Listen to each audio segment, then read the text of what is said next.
आ सप्तदश पटलर विषय कौन ना प्रभु कृष्ण द्वापर जुगरे अर्जुन को कही उद्धव को कही एवं गरुड़ को मध्य कही कली जुगरे दारुब्रह्म रूप रत्न सिंहासन मो पूजा पाइबी किंतु धर्म स्थापना केमिति करिबी धर्मर जो ग्लानि हे अधर्म जो बढ़ पाप जो बढ़ से मुझे कौन करी ए केमिति धर्म स्थापना करी अधर्मर विनाश केमिति करी पापर विनाश केतबेले करी ना मु नर शरीर धारण करी ना कौ कौ अधर्म अनीति जो आप नरस्वर धारण करी हे प्रभु कहतु पचारि अच्युतानंद महापुरुष शिष्य रामचंद्र आगे 64 पटल से कथा लिखिं कौन अन्याय अनीति कली जुगे हेब कौन कहली कहले बाबू रे एभली परिस्थिति हेब पंडित होईन पिता मातांकर ठारे भगति नर थिबे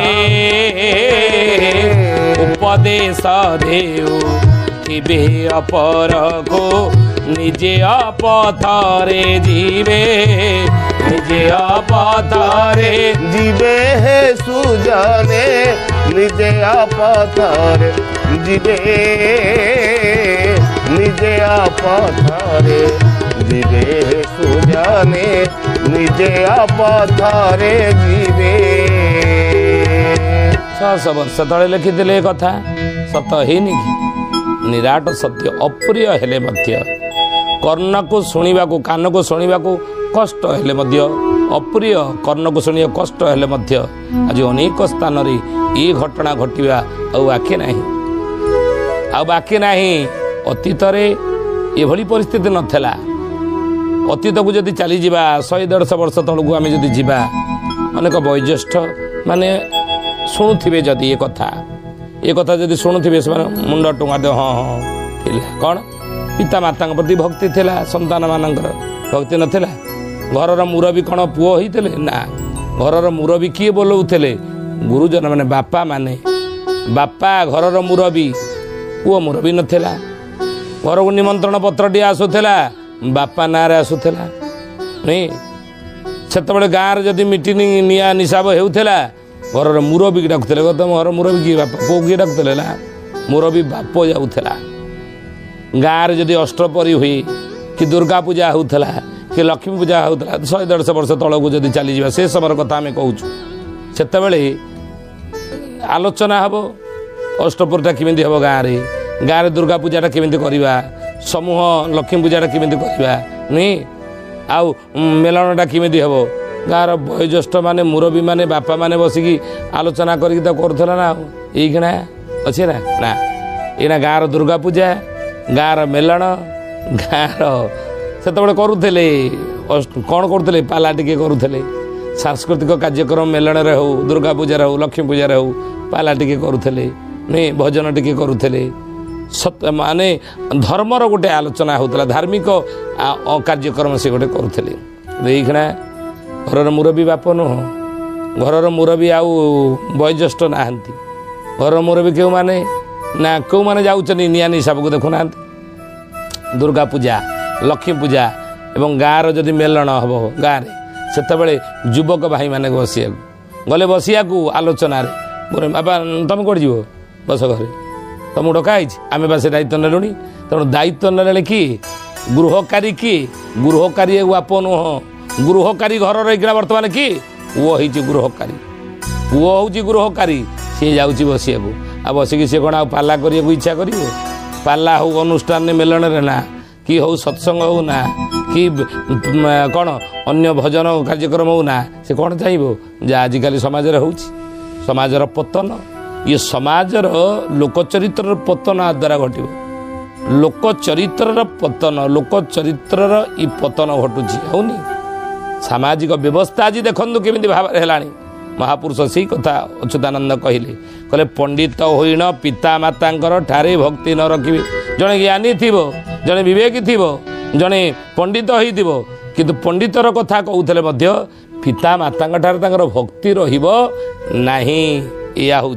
आ उपदेश देउथिबे अपर को निजे अपथरे थिबे अन्य को उपदेश देउथिबे अपथरे थिबे आउरी कहिले गोबध संसारे बहुत होइब गोहरण से ही परी गोहरण से ही ପରି ହେ ସୁଜନେ ଗୋହରଣ ସେହି ପରି ଷଣ୍ଢ ମାରି ମାଂସ ଖାଇବେ ସାନନ୍ଦେ ପାପ ପୁଣ୍ୟ ନ ବିଚାରି ଶୁଣ ସୁଜନେ ଗୁଣି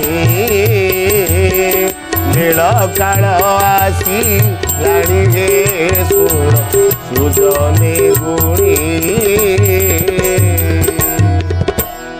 ବୋଲେ ବାବୁରେ ଯେ ଗୋବଧ ସଂସାରେ ବହୁତ କ'ଣ ପାପ ଆଉ ସବୁ ଅନ୍ୟାନ୍ୟତା କ'ଣ ହବ ଯେ ମୁଁ ଅବତାର ଗ୍ରହଣ କରିବି ଏ ଜ୍ଞାନୀ ଗୁଣୀ ମଣ୍ଡଳୀ ଗୋବଧ ସଂସାରେ ବହୁତ ହୋଇବ ଗୋହରଣ ସେହିପରି ଗୋବଧ ଜୋରେ ହେବ ଆଜି ହେଉଛି ଯାହା 600 ବର୍ଷ ତଳେ ମହାପୁରୁଷ ଲେଖିଥିଲେ ମାଳିକାରେ ଜ୍ଞାନୀ ଗୁଣୀ ମଣ୍ଡଳୀ ଦେଖନ୍ତୁ ଆଜି ଗୋବଧ ଜୋରେ ହେଉନି କି ଆମେ ବାରମ୍ବାର ଏ କଥା ଆପଣମାନଙ୍କୁ ସଚେତନ କରିବା ପାଇଁ ମାଳିକା ବଚନ ଆକାରରେ କହୁଛୁ କ'ଣ ନା ଭାରତୀୟ ସଂସ୍କୃତି ଯେଉଁ 4ଟି ଗୋଡ଼ରେ ଛିଡ଼ା ହେଇଛି ତା ହେଉଛି ଗୋ ଗାୟତ୍ରୀ ଗୀତା ଗଙ୍ଗା ତ ସେଇଥିପାଇଁ ମହାପୁରୁଷମାନେ କହିଛନ୍ତି ଜ୍ଞାନୀମାନେ ଉପଦେଶ ଦେଇଛନ୍ତି ଯେତେବେଳେ ଇଏ 4 ଜଣ ମା କାନ୍ଦିବେ 4 ଜଣ ମାଙ୍କ ଆଖିରୁ ଲୁହ ଗଡ଼ିବ ସେତେବେଳେ ଜାଣିବ ପୃଥିବୀ ମହାସଙ୍କଟ ଦେଇ ଗତି କରିବ ବୋଲି ଏ ସଂସାର ମହାସଙ୍କଟ ଦେଇ ଗତି କରିବ ସମାଜର ଲୋକମାନେ ବହୁତ ଆପଦ ବିପଦ ଦେଇ ଗତି କରିବେ ଆପଦ ବିପଦ ଭୋଗିବେ କଷ୍ଟ ଭୋଗିବେ ଯନ୍ତ୍ରଣା ଭୋଗିବେ ସଙ୍କଟ ଭୋଗିବେ କେତେବେଳେ ନା ଯେତେବେଳେ 4ଟି ମା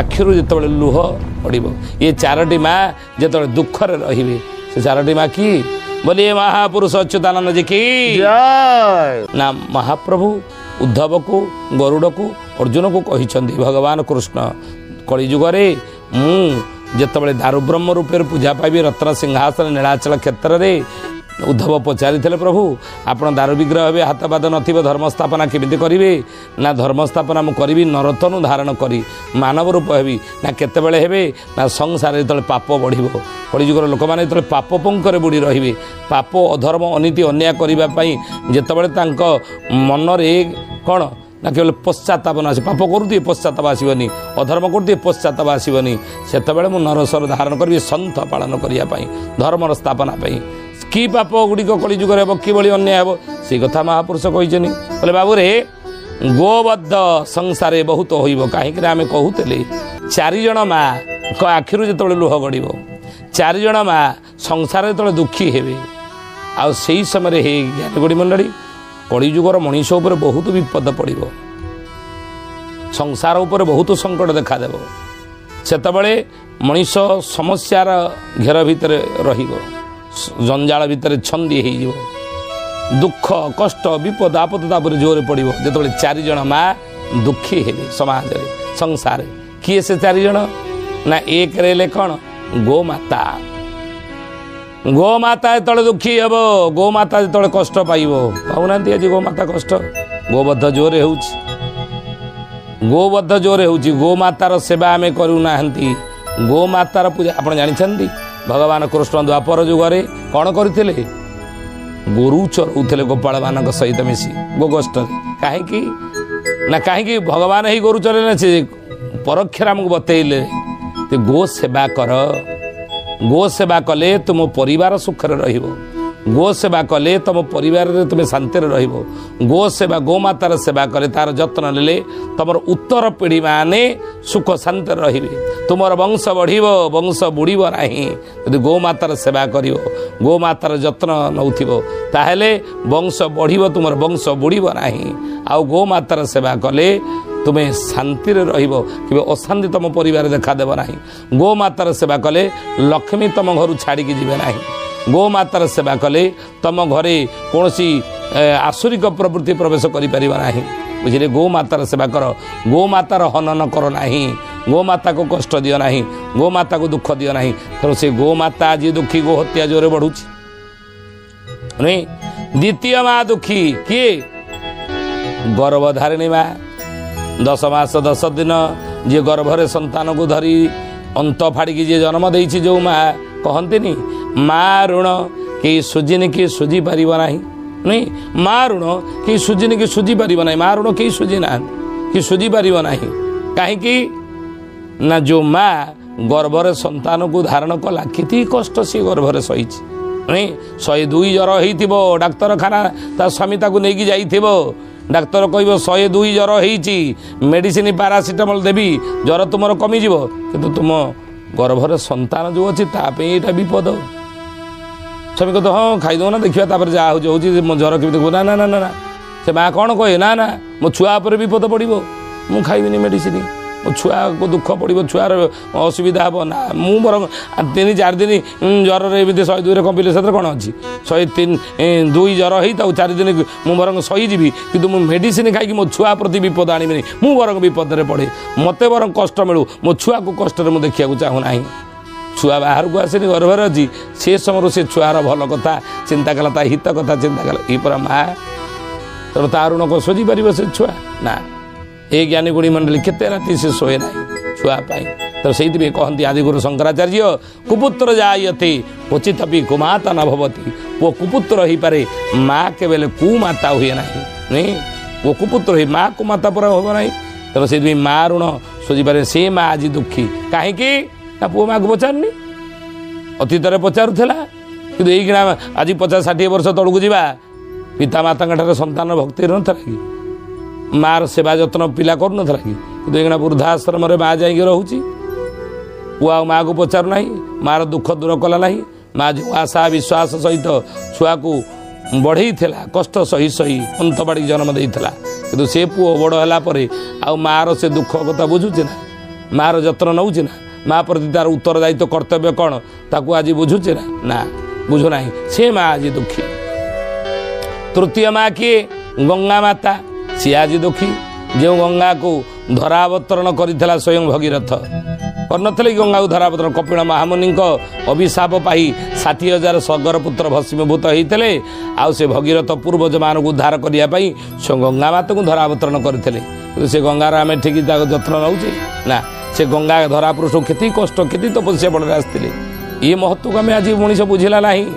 ଗଙ୍ଗା ଜଳକୁ ଅପବିତ୍ର କଲେ, ଗଙ୍ଗା ଜଳକୁ ଆଜି କ'ଣ କଲେ, ଶବ ଭସେଇ ଦେଲେ, ତାକୁ ଅବର୍ଜନା ତା ଦେହରେ ପକେଇଲେ। ସେ ମା ଆଜି ଗଙ୍ଗା ମାତା ଦୁଃଖୀ।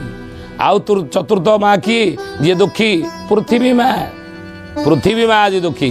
କାହିଁକି, କେମିତି ଦୁଃଖୀ ନା ତା ବକ୍ଷର ଅନ୍ୟାୟ ଅନୀତି ଜୋରରେ ହେଉଛି, ପାପ ଜୋରରେ ବଢ଼ିଛି, ଅଧର୍ମ ଜୋରରେ ବଢ଼ୁଛି, ଅରାଜକତା ଜୋରରେ ବଢ଼ୁଛି, ନୁହେଁ ଦୁରାଚାର ଜୋରରେ ବଢ଼ୁଛି, ବ୍ୟଭିଚାର ଜୋରରେ ବଢ଼ୁଛି ସଂସାରରେ, ଯାହାଫଳରେ ପୃଥିବୀ ମା ଆଜି ମଧ୍ୟ ଦୁଃଖୀ। ତାପରେ ପାପର ଭାର ସେ ସହିପାରୁନି। ଏ 4ଟା ମା ଯେତେବେଳେ ଦୁଃଖରେ ରହିବେ, ଆମକୁ ଆଖିରୁ ଯେତେବେଳେ ଲୁହ ଗଡ଼ିବ, ମହାପୁରୁଷ ଉପଦେଶ ଦେଇଛନ୍ତି ସଂସାରକୁ ସେତେବେଳେ ଦୁଃଖ ପଡ଼ିବ, ସଂସାରବାସୀଙ୍କ ଉପରେ କଷ୍ଟ ପଡ଼ିବ, ଦୁଃଖ ପଡ଼ିବ, ବିପଦ ପଡ଼ିବ ବୋଲି ଜାଣିଥା। ବୋଲି ଏ ମହାପୁରୁଷ ଅଚ୍ୟୁତାନନ୍ଦ ଯେ କି ଜ୍ଞାନୀ ଗୁଣୀ ମଣ୍ଡଳୀ। ଆଜିର ମାଳିକା ବଚନରେ ଆମେ ଆଲୋଚନା କରୁଛେ ବିଷୟ କ'ଣ ନା ମହାପୁରୁଷ ଅଚ୍ୟୁତାନନ୍ଦଙ୍କର ମାଳିକାର ନାମ ହେଲା 64 ପଟଳ। କହିଲେ ବାବୁରେ ସେତେବେଳେ ଗୋବଦ୍ଧ ସଂସାରରେ ବହୁତ ହୋଇବ। ଗୋମାତା ଆଜି ଦୁଃଖୀ, ଗୋବଦ୍ଧ ଜୋରେ ବଢ଼ିବ। ଆଉ ଗୋହରଣ ସେହିପରି, ଗୋହରଣ ହେବ ଆଜି ହେଉନି। ଆଉ କ'ଣ ହେବ ନା ଷଣ୍ଢ ମାରି ମାଂସ ଖାଇବେ ସାନନ୍ଦେ, ପାପ ପୁଣ୍ୟ ନ ବିଚାରି। ଯେଉଁମାନେ ବୈଷ୍ଣବ, ଯେଉଁମାନେ ଧାର୍ମିକ ଲୋକମାନେ ଦେଇ ଶୁଣନ୍ତି କଥା, ଯେଉଁମାନଙ୍କର ପୂଜ୍ୟ ହେଉଛନ୍ତି ଗୋମାତା, ତ ସେଇଥିପାଇଁ ବର୍ଷକୁ ଥରୁଟିଏ ଆସନ୍ତିନି କି, ଆସନ୍ତି ଗୋଟେ ପର୍ବ କ'ଣ ରକ୍ଷାବନ୍ଧନ ପର୍ବ। ଇଏ ରକ୍ଷାବନ୍ଧନ ପର୍ବକୁ ଅନ୍ୟ ଅର୍ଥରେ ଆମେ ବଳଦେବଙ୍କର ଜନ୍ମ ଦିନ ରୂପରେ ପାଳନ କରନ୍ତି। ଏଇ ଦିନକୁ ଗୋମାତାର ଆମେ ଏଇ ଦିନରେ ଆମେ ଗୋମାତାର ପୂଜା କରନ୍ତି। ତାକୁ ପୂର୍ବ କାଳକୁ ଆପଣ ଆମେ ଯଦି ଚାଲିଯିବା 50-60 ବର୍ଷ ତଳେ, ଚାଷୀମାନେ ଯେତେବେଳେ ହଳ ବୁଲାନ୍ତି ବଳଦ ହଳ ଲଙ୍ଗଳରେ ଜୋଚିକିରି, ସେଇ ଦିନଟା ଆଉ ବଳଦକୁ ହଳ ଲଙ୍ଗଳରେ ଜୋଚନ୍ତି ନାହିଁ। କାହିଁକି ନା ସେଦିନ ତାଙ୍କୁ ଭଲେଇ ଗାଧେଇ ଦିଅନ୍ତି। ଅତୀତକୁ ଆପଣ ଯାଆନ୍ତୁ ଦେଖିବେ, ଗାଧେଇ ଦିଅନ୍ତି, ଭଲେ କି ତା ସିଂହରେ ଢାଉ ବୋଳନ୍ତି, ନାଇଁ ଫୁଲମାଳ ତା ବେକରେ ପକାଇ ଦିଅନ୍ତି, ତାକୁ ଭଲ ଭଲ ଖାଇବାକୁ ଦିଅନ୍ତି, ତାଦ୍ୱାରା କଷ୍ଟ କାମ କରେଇ ଦିଅନ୍ତି ନାହିଁ। ନୁହେଁ ସେଇଦିନ ଗୋମାତାର ଦିନଟିଏ ତାକୁ ପୂଜା ଆମେ କରନ୍ତି। ବଳଦେବଙ୍କର, ବଳଭଦ୍ରଙ୍କର ଜନ୍ମଦିନକୁ ବୋଲି ଆମେ ସେଦିନ ପାଳନ କରନ୍ତି। ନାଇଁ ହେ ଜ୍ଞାନୀ ଗୁଣୀ ମଣ୍ଡଳୀ, ଏ କଥା ଆପଣ ଜାଣିଥିବେ,